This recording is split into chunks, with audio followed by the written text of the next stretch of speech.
इस खबर के प्रायोजक हैं sunrise group of education, Pipri road, Naugaon, जिला छतरपुर, मध्य प्रदेश, जहां पर संचालित कोर्स हैं BEd, MCom, BCom, BA, BSc. वहीं कंप्यूटर कोर्सेज में बीसीए, पीजीडीसीए, डीसीए संचालित हैं। तो कहीं भी एडमिशन लेने से पहले एक बार sunrise group of education Naugaon जरूर विजिट करें।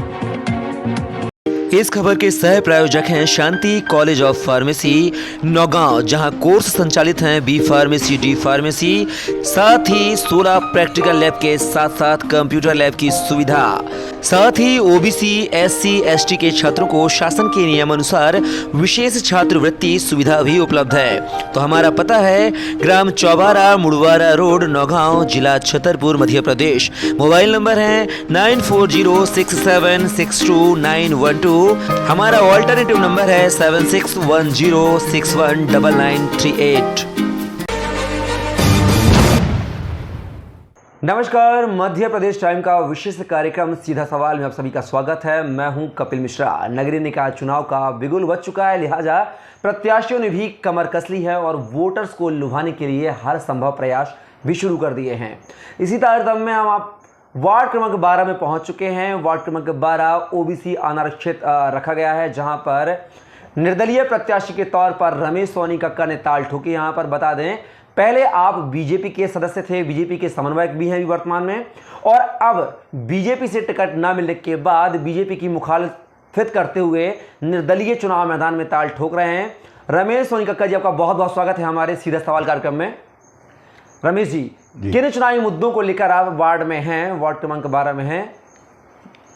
चुनावी मुद्दा पहला है कि जो वार्ड में क्या नगर में जो जल कर और संपत्ति कर की जो वृद्धि हुई है वो अनावश्यक रूप से हुई है।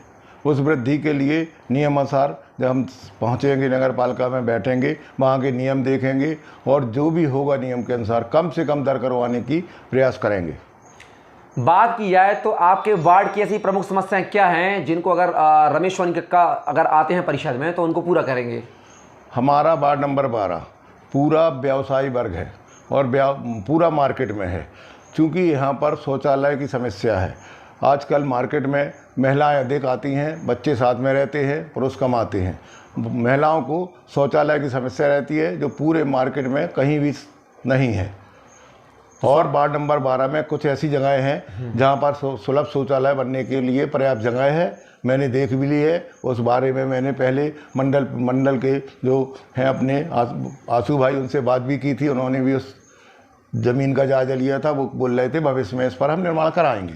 लेकिन बीजेपी से मुखालफत करके उसके विरोध में आप चुनाव मैदान में बीजेपी ने यहाँ पर अपना प्रत्याशी अभिलाषा शिवहरे को बनाया है, तो आखिर क्यों आपने निर्दलीय क्यों ताल ठोक दी? क्योंकि जब भी इस वार्ड का आरक्षण हुआ था तो निर्दलीय आरक्षण होने पर ओबीसी हुआ था। क्योंकि 3 साल करीब हो गए हैं जब ओबीसी हुआ था। सामान्य वार्ड के इसमें प्रत्याशी अधिक हैं, ओबीसी के वार्ड प्रमुख कोई नहीं है वार्ड में प्रमुख।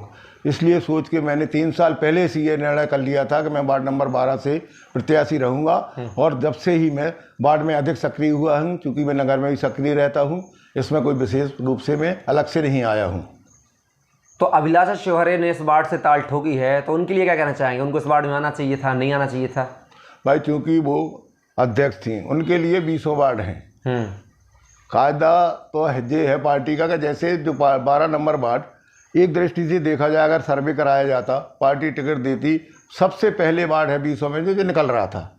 अगर कहीं कमज़ोर वार्ड है उस वार्ड से जाना चाहिए अध्यक्ष को, इससे एक सीट और बढ़ती और पार्टी का फायदा होता।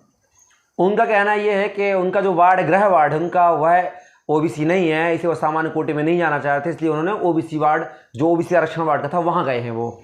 चूँकि 20 वार्डों में वार्ड नंबर 4, वार्ड नंबर 6 और वार्ड नंबर 10 महिला ओबीसी है, तो महिला ओबीसी अनारक्षित में ना आके महिला ओबीसी में जाती। 4 नंबर वार्ड जो है, 6 नंबर वार्ड है, 10 नंबर वार्ड है, और एक वार्ड वो 6 नंबर है जो उनके मतलब मायके के करीब है, उसमें उनका अस्तित्व अधिक होता। मतलब कि 10, 6, 4 जो भी महिला ओबीसी आरक्षण जो वार्ड हैं, यहाँ पे इनको डर था क्या हारने का? इससे वो एक वार्ड नंबर 12 में मजबूत वार्ड में उन्होंने कदम रखा है।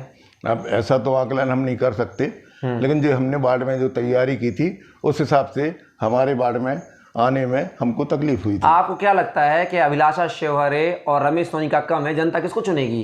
क्योंकि ये वार्ड मेंबर का चुनाव है, इसमें व्यक्ति जो जमीनी लेवल का होता है, जो सब लोगों से मिलता जुलता है, जिससे लोगों की अपेक्षा होती है कि हम साधारण रूप से मिल लेंगे। क्योंकि मैं मार्केट में रहता हूँ, व्यापारी वर्ग से हूँ, जन्म से यहीं रह रहा हूँ, व्यापारियों से मेरे संपर्क अच्छे हैं, संबंध हैं, करीब करीब घरेलू ही संबंध हैं। इससे व्यापारियों का हमको समर्थन मिला है। जब इन्होंने फॉर्म डाला था, इनका नाम चला था, उसके बाद भी मैंने वार्ड में जाके सब लोगों से पूछा कि स्थिति इस तरह बन रही है। बोले आप 3-4 साल से प्रयासरत हैं, आप लड़िए, वार्ड वालों का आपके साथ सहयोग रहेगा। मुझको आशा है वार्ड वाले हमको सहयोग देंगे और विजयश्री दिलाएंगे। पार्षदों में से ही अध्यक्ष को चुनना है, नगर पालिका अध्यक्ष को। रमेश सोनी काका अगर चुनकर आते हैं निर्दलीय प्रत्याशी के तौर पर, तो किसको वोट करेंगे? बीजेपी ने टिकट नहीं दिया आपको, तो बीजेपी को ही वोट करेंगे या कांग्रेस को वोट करेंगे? किसको वोट करेंगे? कहीं तो जाएंगे रमेश सोनी काका। क्योंकि मैं बीजेपी में था और अचानक ही निर्णय लेना पड़ा कि निर्दलीय चुनाव लड़ रहा हूँ, तो अभी इस बारे में मैंने कोई भी विचार विमर्श नहीं किया है, ना इस तरफ मैं अभी ध्यान दे रहा हूँ। मेरा पूरा ध्यान अभी वार्ड में है, वार्ड से आपको विजयश्री पाने के लिए कोशिश कर रहा हूँ। अगर बात की जाए कांग्रेस प्रत्याशी, वो भी ताल ठोक रहा है इस मैदान पे, उनसे कितना खतरा है रमेश सोनी काका को? वार्ड कांग्रेस के प्रत्याशी जो है वो एक अपने सीमित भाग में है। सोहनलाल रेगवार है, वार्ड नंबर 12 में रेगवार बंधु जो है, वहाँ उनका अस्तित्व है। क्योंकि मैं मार्केट में रहता हूँ, मार्केट में अपनी अच्छी पकड़ है, अन्य प्रत्याशियों की मार्केट में उतनी पकड़ नहीं है, इसलिए हमें किसी भी। देखिए, सोहनलाल रेगवार का परिवार विधायक जी का करीबी माना जाता है, तो क्या आपको नहीं लगता कि विधायक वहाँ पे पुरजोर लगा देंगे? नहीं भाई, विधायक हो या कोई हो, जो भी प्रत्याशी खड़ा होता है उसके साथ में जो रहते हैं वो जोर तो लगाते ही है। अब क्योंकि ये वार्ड मेंबरी का चुनाव पर्सनल चुनाव होता है, व्यक्तिगत चुनाव होता है, तो वोट देने वाला सोचता है जोर तो सबको लगाता है। 8 प्रत्याशी खड़े हैं, 8 के जोर आएंगे, 8 प्रत्याशी आएंगे, लेकिन जो निर्णय तो वोटर देने वाला करता है। इसलिए क्योंकि जो परिणाम आते हैं, जो व्यक्तिगत परिणाम होते हैं। काका जी, आप चुनाव मैदान में उतरे, बीजेपी के खिलाफ उतरे हैं, निर्दलीय प्रत्याशी के तौर पे उतरे हैं, बीजेपी का एक पार्ट झुग्गी झोपड़ी प्रकोष्ठ के आप समन्वयक रहे हैं, तो क्या कभी पार्टी फोरम से ऐसा आदेश नहीं आया है कि आप चुनाव मत लड़िए, आप समर्थन करिए अभिलाषा शिवहरे का, वो भी पार्टी के पदाधिकारी हैं? नहीं, पार्टी की तरफ से मुझे किसी भी प्रकार की कोई अभी तक सूचना नहीं आई है। क्या शिवहरे परिवार से कोई मैसेज आया है कि कक्का बहू को आ जाने दीजिए मैदान में, आप सीनियर है, बैठ जाइए, ऐसा कुछ आया मैसेज? शुरू में धीरेन्द्र जी आए थे, उनका कहना ये था कि अगर मुझे हमको टिकट मिलता है तो आप वहाँ समर्थन करना। मेरी उनसे इतनी ही बात हुई थी, लेकिन मैंने समर्थन का विचार नहीं बनाया, क्योंकि मैं विगत 4 वर्षों से वार्ड में कार्यशील हूँ। वार्ड वालों का प्यार है, स्नेह है और उनका हमको विश्वास है, इस वजह से मैंने समर्थन देना उचित नहीं समझा। अंतिम सवाल जी, मैं पूछ चुका हूँ, फिर भी मैं सवाल पे आ रहा हूँ। रमेश सोनी काका अगर जीतते हैं तो चेयरमैन के लिए वोट किस पार्टी को करेंगे? मैंने आपसे पहले भी विनय की है, क्योंकि मैं अभी इतनी गहराई पे नहीं था, क्योंकि पार्टी के साथ वोट तो करना है आपको, वोट तो करना पड़ेगा आपको, अभी चेयरमैन चुनना है, तो बीजेपी को ही चुनेंगे, वोट करेंगे, या अभी बीजेपी के अगेंस्ट वोट करेंगे? अभी तो मुझको केवल अपना चुनाव दिख रहा है और चुनाव में ही हूँ। बाकी क्या है, पार्टी में था, कोई विचार ही न था ऐसा, इसलिए अन्य जगह जा विचार ही नहीं बनाया। अब इस बारे में विचार क्या आपने कभी कांग्रेस से टिकट मांगा है? बीजेपी से टिकट नहीं मिला था, कांग्रेस से मांगते आप? नहीं, मैंने जब से वो संभाला है मैं बीजेपी का रहा हूँ, सक्रिय सदस्य नहीं, मतलब सदस्य रहा हूँ। सक्रियता जब मैंने सोचा चुनाव लड़ना है तो सक्रियता मैंने की और पार्टी में आना जाना बढ़ा दिया। वैसे शुरू से मैं सदस्य हूँ। मतलब वोट हम किसको करेंगे ये हम नहीं बताएंगे। क्या भविष्य में बीजेपी मान लो निर्दलीय चुनाव जीतते हैं तो बीजेपी में शामिल हो जाएंगे क्या फिर पार्षद बनने के बाद? अभी ऐसा कोई विचार नहीं है, ना बनाया है। नहीं बनाया है। चलिए रमेश सोनी काका जी, आपने अपना कीमती समय हमारे मध्य प्रदेश टाइम को दिया, उसके लिए आपका बहुत बहुत शुक्रिया। आपका भी बहुत बहुत धन्यवाद जो हमारे यहाँ आके।